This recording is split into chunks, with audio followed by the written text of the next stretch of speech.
Oi, pessoal! Hoje a gente vai fundo, mais fundo mesmo, em um dos maiores clássicos de aventura de todos os tempos, A Incrível Jornada ao Centro da Terra, de Júlio Verne. Já pararam para pensar nisso? Essa foi a pergunta que deu o pontapé inicial para uma das mentes mais criativas da literatura. Imagina só, e se, bem aqui, debaixo da gente, existisse um ecossistema inteiro, pré-histórico, ainda vivo? Pois é, em 1864, Júlio Verne, que era um verdadeiro visionário, escreveu essa história. Foi numa época de muitas descobertas científicas, então ele misturou o que se sabia de geologia e paleontologia com uma aventura assim, de tirar o fôlego. Ok, vamos começar a entender essa história. Tudo começa não com o mapa do tesouro, mas com um enigma antigo, super misterioso. A história toda é movida por uma dupla que não podia ser mais diferente. De um lado, o professor Lidenbrock, um gênio, sim, mas super impaciente, sempre procurando a próxima grande descoberta. Do outro, o sobrinho dele, o Axel, que narra tudo. E ele é o completo oposto, um cara cauteloso que só queria mesmo era a segurança de casa, bem longe de qualquer aventura. Então, um dia, dentro de um livro velho, Lidenbrock acha um pergaminho com uma mensagem toda codificada. Ele fica assim completamente obcecado em decifrar aquilo. Ele tem certeza de que ali tem um segredo gigantesco. E olha só o que dizia. Depois de muito esforço, a mensagem é revelada. Era basicamente um convite para uma jornada que parecia impossível. E para o professor Lidenbrock, isso foi um chamado que ele simplesmente não podia ignorar. Bom, com o convite aceito, a jornada começa. O destino? Uma descida super perigosa que começa lá na Islândia, uma terra remota e cheia de vulcões.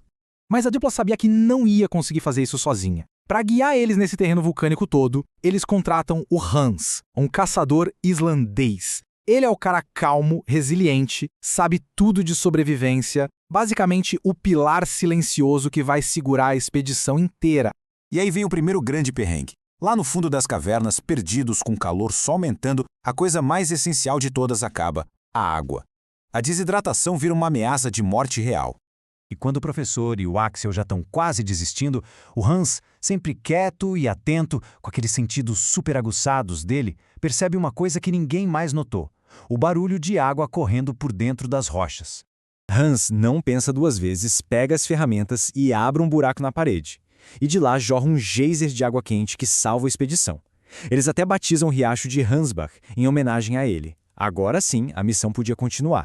O mais legal agora é que, seguindo esse riacho, eles não encontram só água, não. Eles encontram um mundo inteiramente novo. Eles chegam numa caverna tão, mas tão grande, que parecia um outro planeta. Tinha um oceano que não dava para ver o fim, uma luz estranha vindo de cima, tipo um céu, e uma vegetação que parecia ter saído da pré-história. Para entender o tamanho daquele lugar, eles precisavam cruzar o tal oceano. O Hans, claro, constrói uma jangada super resistente e os três se lançam naquelas águas misteriosas sem fazer a menor ideia do que iam encontrar do outro lado. Mas é claro que esse mundo pré-histórico não estava vazio, né? Ele era habitado por criaturas de uma era que já tinha desaparecido há muito tempo. No meio da travessia, eles dão de cara com uma cena que parecia saída de um pesadelo, ou de um sonho pré-histórico, um ictiossauro e um plesiosauro brigando até a morte. Era a prova definitiva de que a vida antiga tinha de alguma forma sobrevivido ali. E aqui o Verne explora uma ideia que era bem popular na época dele. A ciência da evolução ainda estava começando, e muita gente misturava os fósseis que encontravam com lendas da Bíblia, imaginando que os humanos pré-históricos eram na verdade gigantes. E essa teoria se torna uma realidade assustadora para eles. Primeiro, acham um cemitério de fósseis com um crânio humano gigante. Mas o choque mesmo vem quando Axel vê, lá longe, uma figura colossal, um pastor com mais de 3 metros de altura cuidando de um rebanho de mastodontes. Nem preciso dizer que eles fugiram apavorados.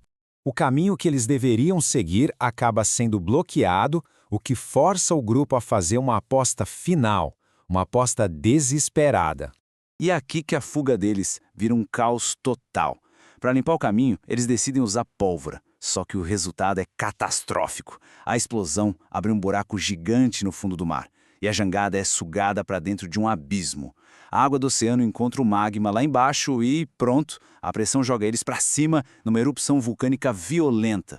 Eles passam dias subindo, presos na jangada dentro de uma chaminé de vulcão, com medo de serem esmagados a qualquer segundo.